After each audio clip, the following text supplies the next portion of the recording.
primer invitado de la mañana es el abogado Pedro Citón Ureta, que sí sabe de vino. Algo de vino, algo he bebido en la vida. Exactamente, don Pedro, bienvenido. Bueno, y yo creo que después de ayer queda algo más que decir de esta trama New Business. Bueno, lo primero, lo de siempre, ¿no? ¿Cómo inicia? Inicia de una manera patética, políticamente, de la mano del triunvirato de Arrocha, la procuradora y el presidente Varela. Así inicia ese proceso y así inicia políticamente un proceso que, como dijo Brian Asbat en uno de sus tweets, está encaminado no a condenar a Ricardo Martinelli, está encaminado a inhabilitarlo políticamente, producto de que de canto a rabo y a través de las encuestas de opinión, todas tienen un denominador común. Ese denominador común es que Ricardo Martinelli las lidera. Así que ese es el inicio de este proceso que se ha visto dándose toda una serie de violaciones. La primera violación es el principio de especialidad. A Ricardo Martinelli lo traen a Panamá producto de una extradición en donde el juez le dice, señores gobierno de Panamá, ustedes me lo han pedido por el delito de los pinchazos y por el delito de los pinchazos usted se va para Panamá. 2 veces en 2 juicios el presidente Martinelli salió absuelto de esos procesos penales y se suponía que ya no tenía ningún otro incidente judicial. Lamentablemente trataron de cambiar el tratado de extradición entre Panamá y Estados Unidos, no lo logran y en un intercambio de notas que no modifica un tratado, sí, pues se inicia este proceso. Adicional a ello, te recuerdo también que en Ginebra hay un informe sobre detención arbitraria que se cometió contra Ricardo Martinelli y que hace responsable al Estado panameño.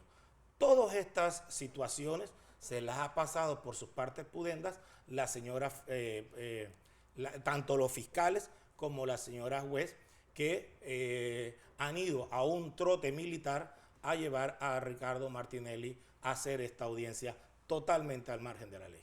Bueno, al margen de la ley, porque ayer se probaron o se estaban dando pues, razones más que claras, la licitud de los fondos con los cuales se llevaron a cabo la compra de los diarios. La figura de William Moore, que yo creo que todavía nosotros no hemos explotado o la sociedad no ha reaccionado, que como el hermano de una de las fiscales favoritas que Juan Carlos Varela trató de hacer magistrada de la Corte Suprema de Justicia, sea la persona que maneje estos acuerdos. Mire, ese es el clásico delito de prevaricato, el clásico delito de tráfico de influencias, en donde yo utilizo a una persona dentro del órgano judicial, dentro del Ministerio Público, para forzar unos acuerdos. Y los acuerdos se forzaban porque producto de varias situaciones que han delatado los propios abogados y otras personas afín al proceso. ¿Y cuál era? Hombre, si no cooperas conmigo, me llevo a toda tu familia, sí, ¿verdad? Y si no cooperas conmigo, te tuerzo por acá.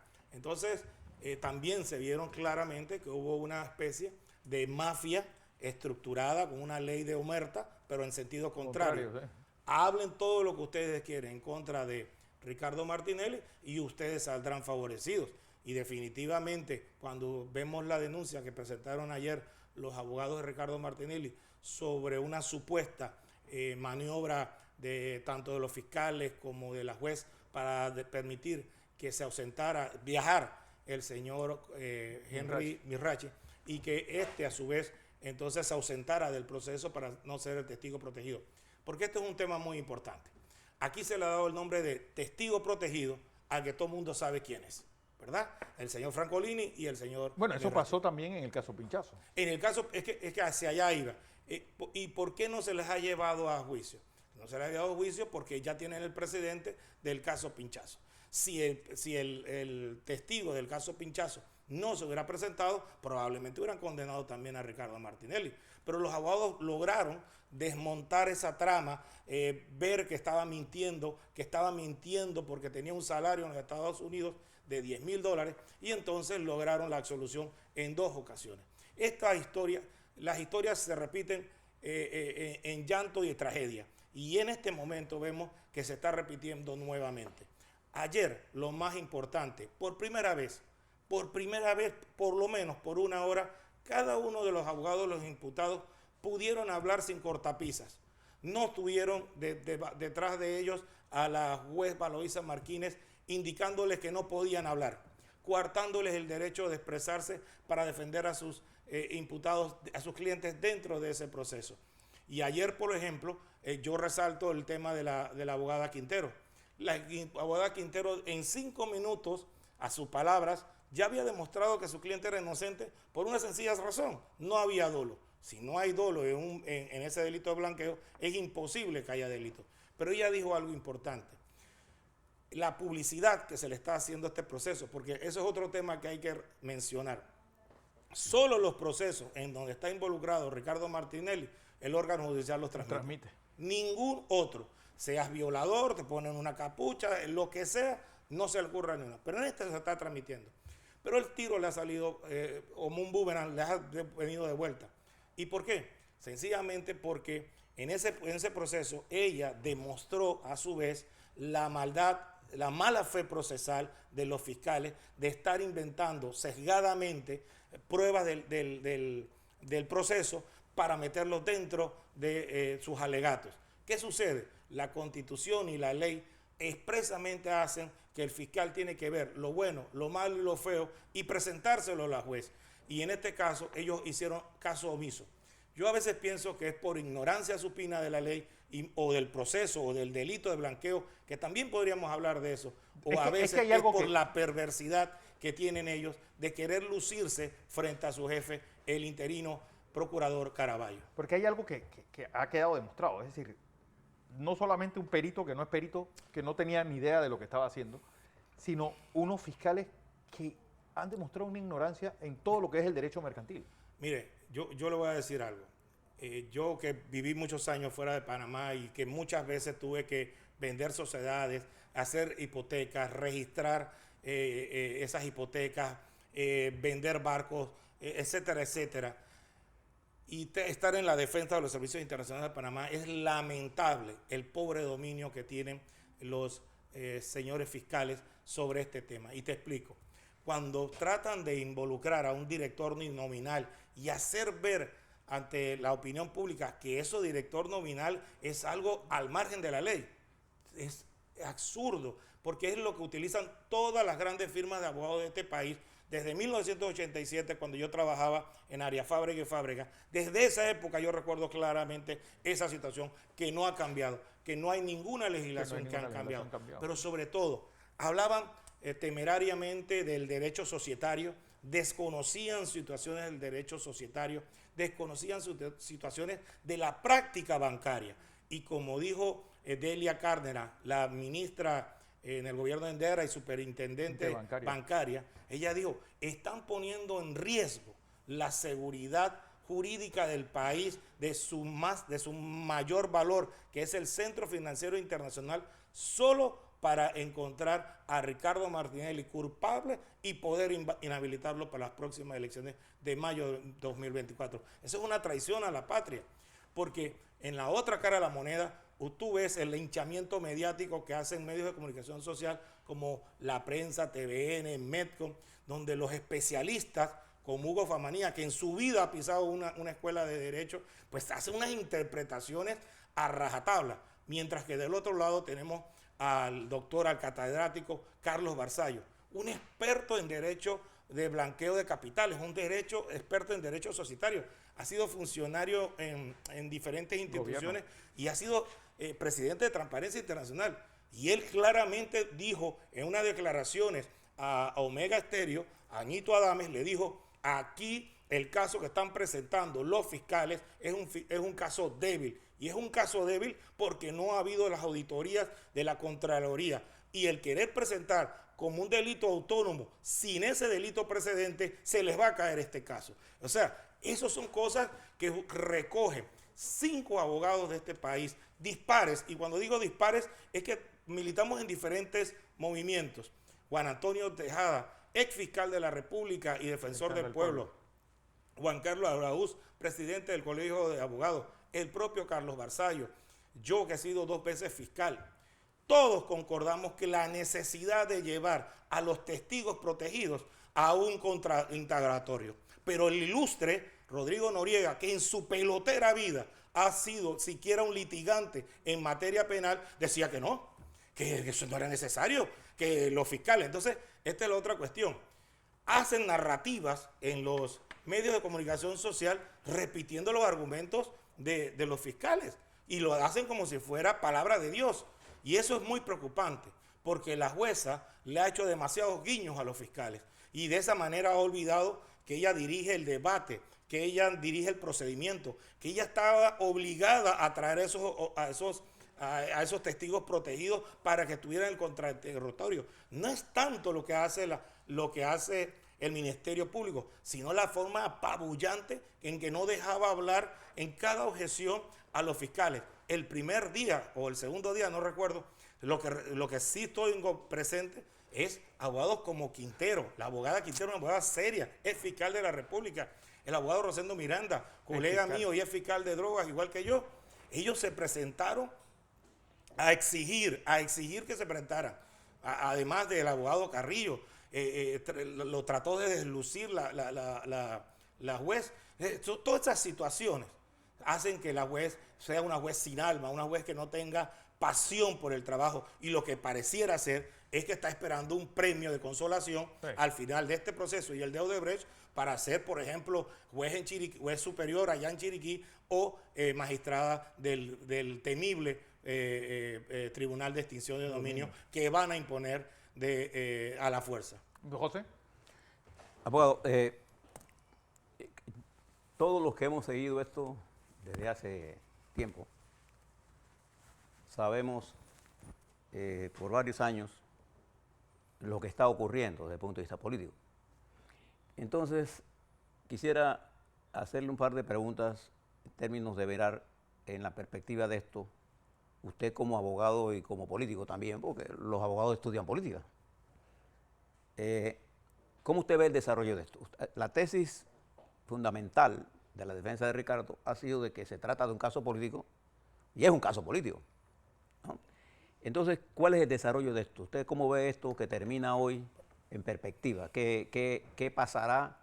Si es que usted tiene alguna observación sobre esto, y qué sigue de el lunes en adelante, porque al final del día lo que interesa al auditorio nuestro es, bueno, ¿y para dónde vamos, pues? Bueno, lo primero que tengo que decirle es que yo no tengo la bola de Madame Cararú, ni soy Walter Mercado para poder decirle a usted, como hace Rodrigo Noriega, lo que va a suceder, porque él sí tiene conexión directa y es vocero no autorizado de la presidenta de la Corte Suprema de Justicia.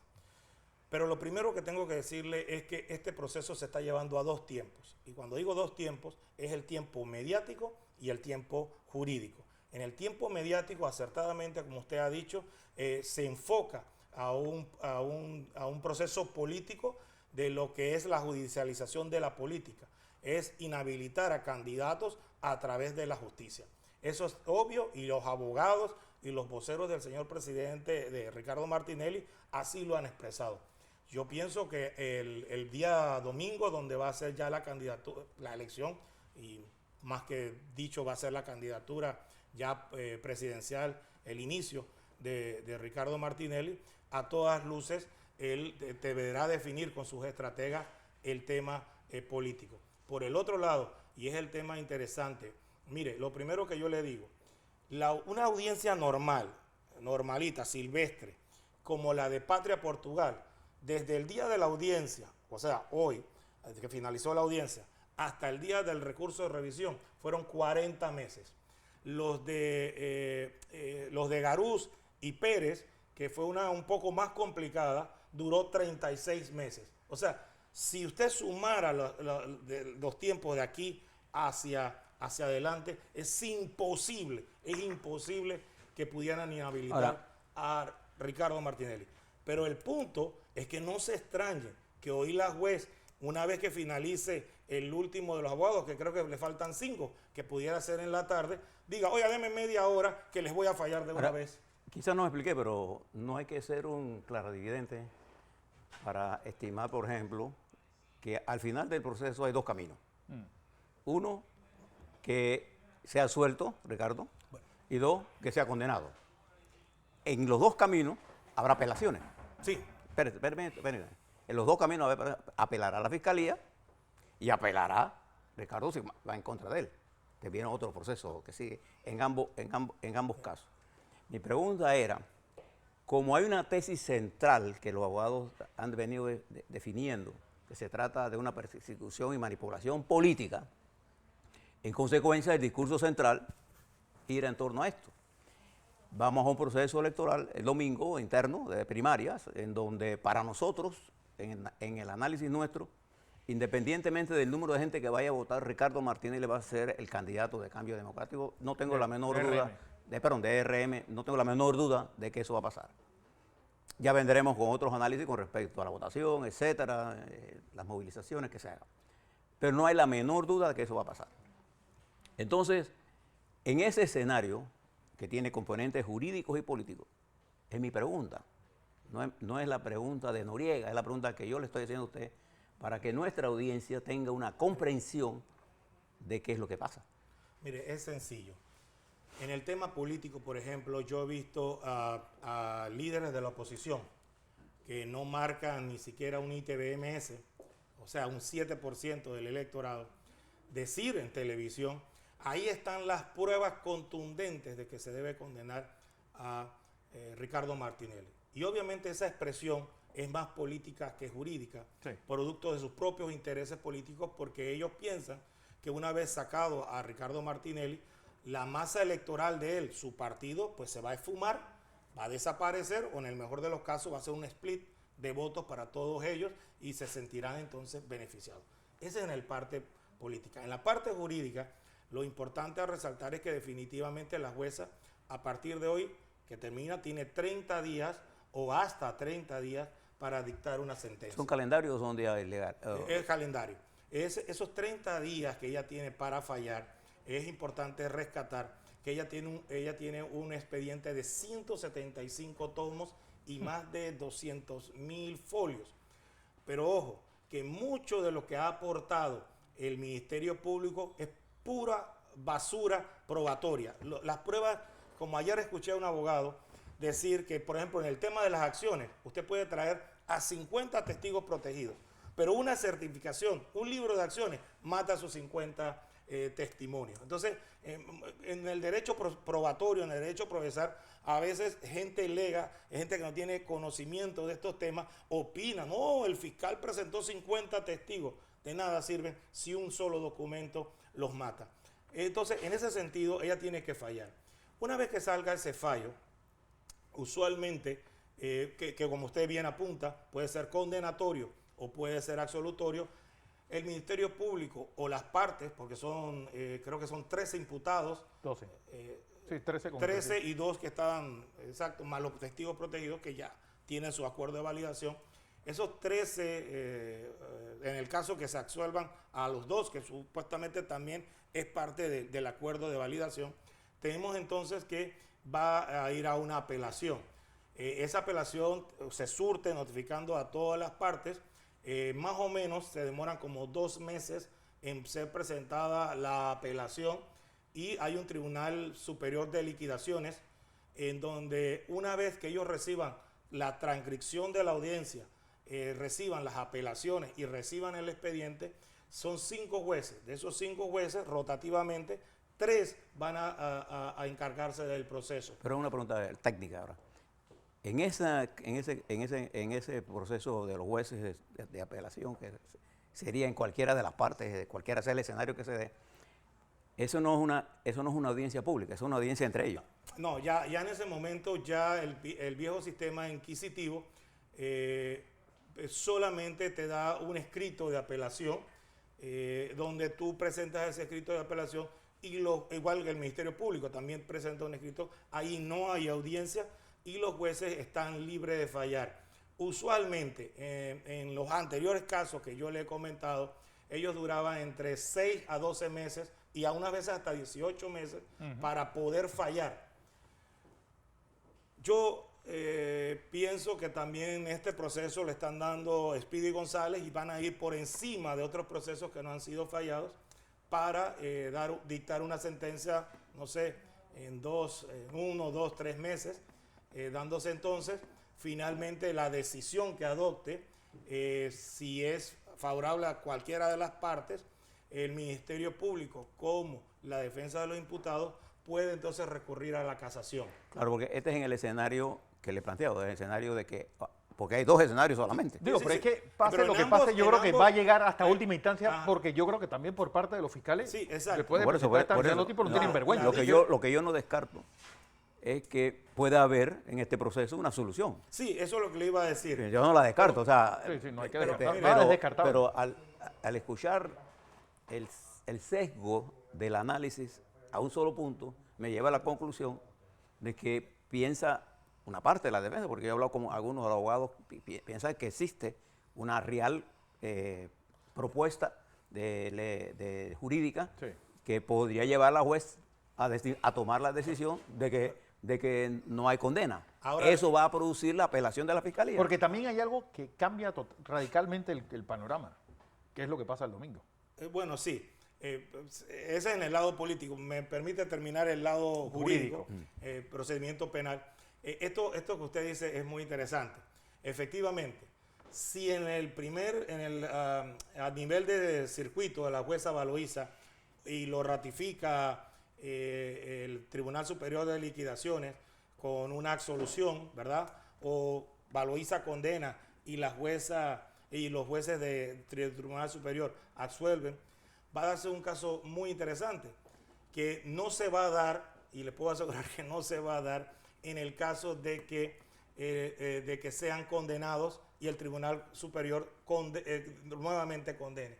Muy probablemente la estrategia jurídica que va a hacer la Corte Suprema de Justicia, la Sala Segunda, es ¿La sala segunda es? la Sala Segunda de lo Penal. La ¿Quién- Sala Segunda de quién- lo Penal. quién la compone? La compone María Eugenia López, la compone Ariadna, me fue el nombre, y la magistrada Cornejo.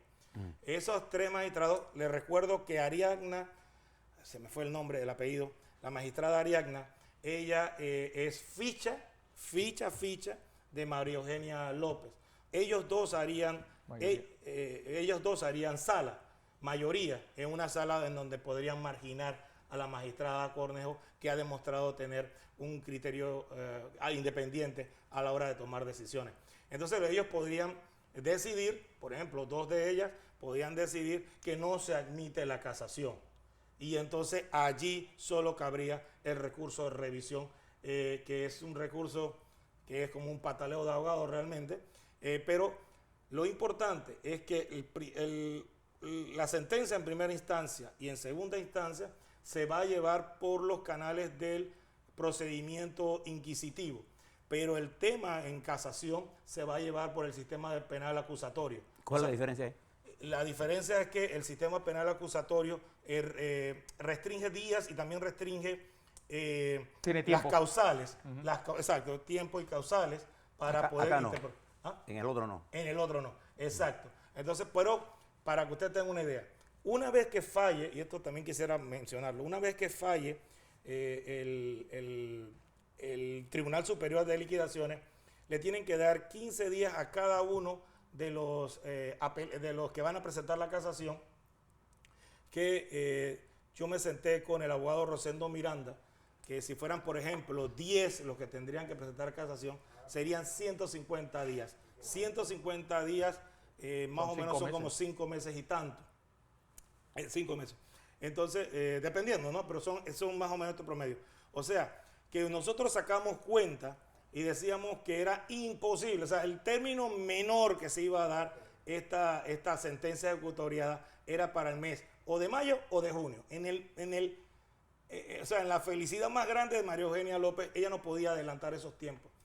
Pero cada vez que yo escucho a su vocero no autorizado, me doy cuenta inmediatamente que esto le van a dar un impulso aún mucho más rápido. Y en este sentido es muy peligroso que la justicia pues se ha doblegado una vez más a los intereses políticos. Porque este proceso hay que verlo ahora sí políticamente en dos vías. Primero, al gobierno le fascina tener al pueblo entretenido mediáticamente con Ricardo Martinelli hablando de sus procesos penales, porque nos quita de la mente el desastroso gobierno que ha sido el de Nito Cortizo, que como me dijo un día Pedro Pereira, ha sido lo más entreguista en estos 30 años de democracia. Y por el otro lado, para los factores de la oposición, también brincan de un pie, porque como le dije, ellos juran y perjuran que con una inhabilitación de Ricardo Martinelli, pues hombre, se van a ver ellos beneficiados de dicho proceder. Bueno, hay mucho más que contarles sobre esto. Pedro, gracias. No, gracias a ustedes por invitarme.